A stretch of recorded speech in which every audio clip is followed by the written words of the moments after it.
अल्लाह ही अल्लाह किया करो, दुख न किसी को दिया करो, जो दुनिया का मालिक है नाम उसी का लिया करो। अस्सलामु अलैकुम वरहमतुल्लाहि वबरकातुहू। नाज़रीन, इस्तक़बाल है, स्वागत है आपका viral news live studio Jalgaon, Maharashtra, India में। मैं आपका मेज़बान मुफ्ती मोहम्मद हारून नदवी। नाज़रीन, आखिरी बड़ी खबर। जी हाँ, आप जानते हैं कि महाराष्ट्र में नगर पालिका, नगर परिषद के इलेक्शन हैं। मैं 9 दिन से बाहर घूम रहा हूं, यानी इलेक्शन के प्रचार और प्रसार के लिए महाविकास अघाड़ी की तरफ से या कांग्रेस का प्रवक्ता के तौर पर मैं घूम रहा हूं और पूरी जगहों पर जा जाकर उम्मत को भी समझा रहा हूं, हिंदू भाइयों को भी समझा रहा हूं कि बीजेपी मुल्क के लिए कितनी खतरनाक है। ये वही बीजेपी है, जी हाँ, ये वही आरएसएस की बच्चा पार्टी है जिन्होंने 52 साल तक अपने दफ्तर पर तिरंगा नहीं लहराया। ये वही आरएसएस की बच्चा पार्टी है जिन्होंने हमेशा उस जमाने में भी अंग्रेजों का साथ दिया और अंग्रेजों के वादा माफ गवाह बनकर रहे। ये वही बीजेपी है जो आरएसएस की बच्चा पार्टी है। आरएसएस ने हमेशा नफरतें फैलाई और बीजेपी भी अंग्रेजों की ही चाल पर चलकर डिवाइड एंड रोल यानी लड़ाओ और राज करो का खेल खेल रही है। इसलिए मैं पूरे इलाकों में गया। महाराष्ट्र के, मैं यूं समझिए कि नंदुरबार का इलाका, जालना का इलाका, औरंगाबाद का इलाका, अकोला का इलाका, ये तमाम जगहों पर मेरी सभाएं हुई। 6 दिन में तकरीबन मैंने 15 सभा किया और लोगों को समझाने की कोशिश की कि ये देश नफरतों से नहीं चल सकता और बीजेपी नफरतें फैलाना चाहती है, हिंदू मुसलमानों को बांटकर इलेक्शन जीतना चाहती है और वोट चोरी के जरिए से इलेक्शन बीजेपी हर जगह जीत रही है। बीजेपी के बारे में बताया और फिर खासतौर से लोगों को बता रहा हूं, मुसलमानों को भी, कि देखो कुछ लोग सेकुलर बनकर हमारे अंदर आएंगे, जैसे अजीत दादा पवार सेकुलर बनकर हमारे अंदर आया, जबकि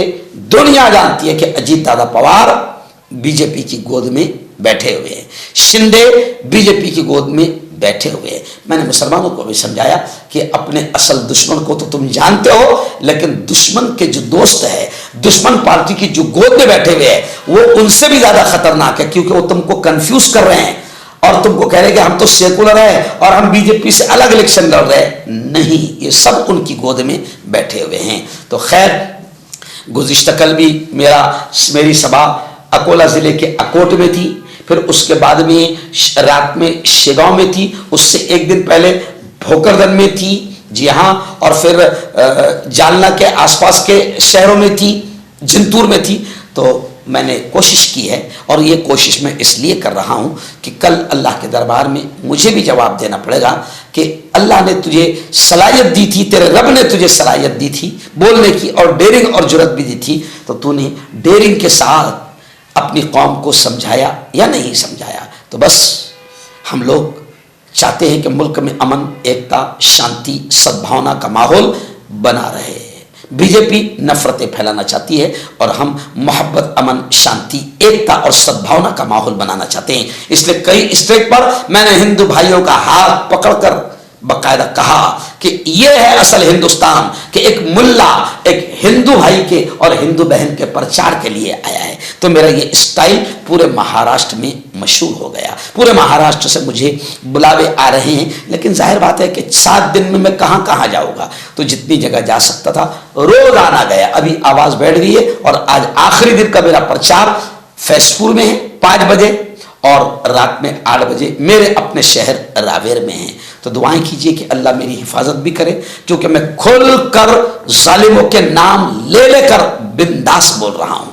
तो मेरे लिए खास तौर से दुआएं करें कि अल्लाह मेरी हिफाजत करे जालिमों से, और दूसरी दुआ यह करे कि अल्लाह ताला मुझे खूब ताकत दे और सेहत दे और मेरी आवाज की भी अल्लाह हिफाजत फरमाए, आमीन।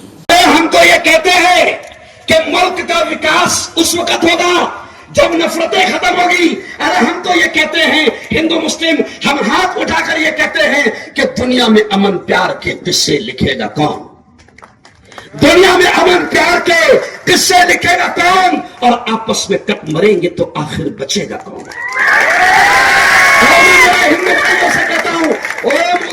सुन लो, और योगी जी टकलू सुन लो। मैं मेरे हिंदू भाइयों से कहता हूं, मैं मेरे हिंदू भाइयों से कहता हूं कि होंगे ना तुम तो लाएंगे तुम सा कहां से हम तुम्हारे जैसा, होंगे ना तुम तो लाएंगे तुम सा कहां से हम, और होंगे ना हम तो आपको भाई कहेगा कौन।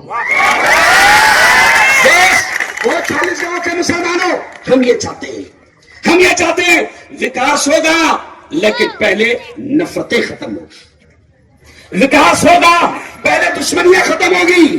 आप देखो कि ये लोगों, ये कांग्रेस का पैगाम दे रही है, एक मुसलमान, एक धर्मगुरु, एक नमाज पढ़ाने वाला ये पैगाम लेकर आया है कि हम हिंदू मुसलमानों को एक करके ही जिंतूर का विकास करेंगे।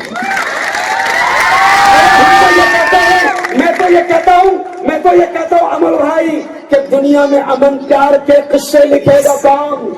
ताई, मैं कहता हूं कि दुनिया में अमन प्यार के किस्से लिखेगा कौन? और आपस में कट मरेंगे तो आखिर बचेगा कौन?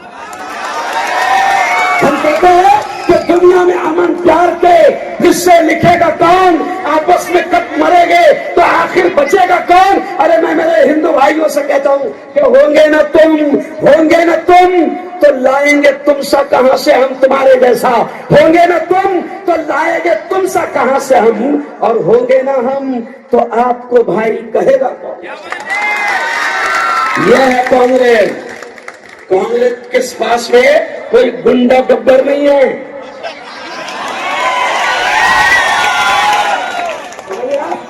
कांग्रेस के पास में कोई गब्बर और गुंडे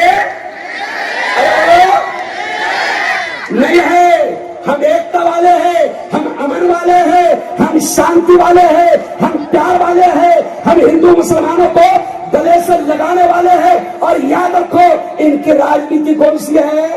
जो अंग्रेजों की थी। कौन सी? डिवाइड एंड रूल, लड़ाओ और राज करो। तो अभी भी क्या कर रहे हैं? ये लड़ाने का काम कर रहे कि लड़ाएंगे और राज करेंगे, सत्ता में बैठेंगे, राज करेंगे। अरे आज हम नगर पालिका के जो इलेक्शन का माहौल है, तो भोकरदन शहर में, भोकरदन सिटी में कांग्रेस के उम्मीदवारों के प्रचार के लिए, नगर अध्यक्ष के प्रचार के लिए, नगर सेवकों के प्रचार के लिए आज मैं मुफ्ती मोहम्मद हारून नकवी, महासचिव महाराष्ट्र कांग्रेस कमेटी, आज मैं आपके शहर भोकरदन में आया था।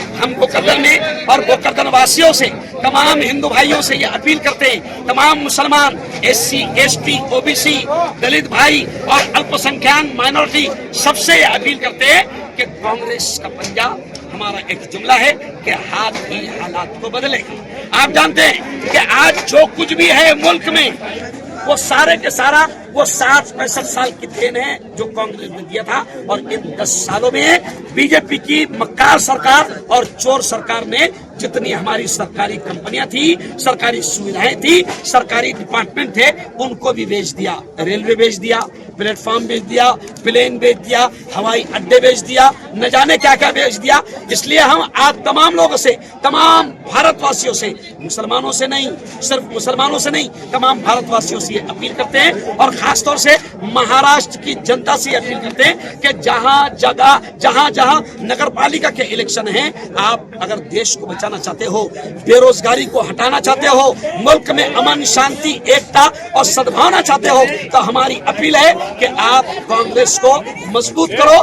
बीजेपी धर्म की राजनीति कर रही है, बीजेपी अंग्रेजों वाली चाल, डिवाइड एंड रूल, लड़ाओ और राज करो, ऐसी घटिया नीच किस्म की राजनीति बीजेपी कर रही है, भारतीय जनता पार्टी कर रही है, हिंदू मुसलमानों को आपस में लड़ा रही है। लेकिन हम कहते हैं कि लड़ाई से मसले हल नहीं होंगे, नफरतों से देश चलेगा नहीं, नफरतों से देश टिकेगा नहीं, नफरतों से देश बचेगा नहीं, और नफरतों के जरिए से देश विकास नहीं करेगा। कांग्रेस चाहती है कि एकता, अमन, शांति का माहौल हो, हिंदू मुस्लिम प्रेम का माहौल हो। इसलिए हम कहते हैं कि धर्म की राजनीति जो लोग कर रहे हैं उनको पहचानो।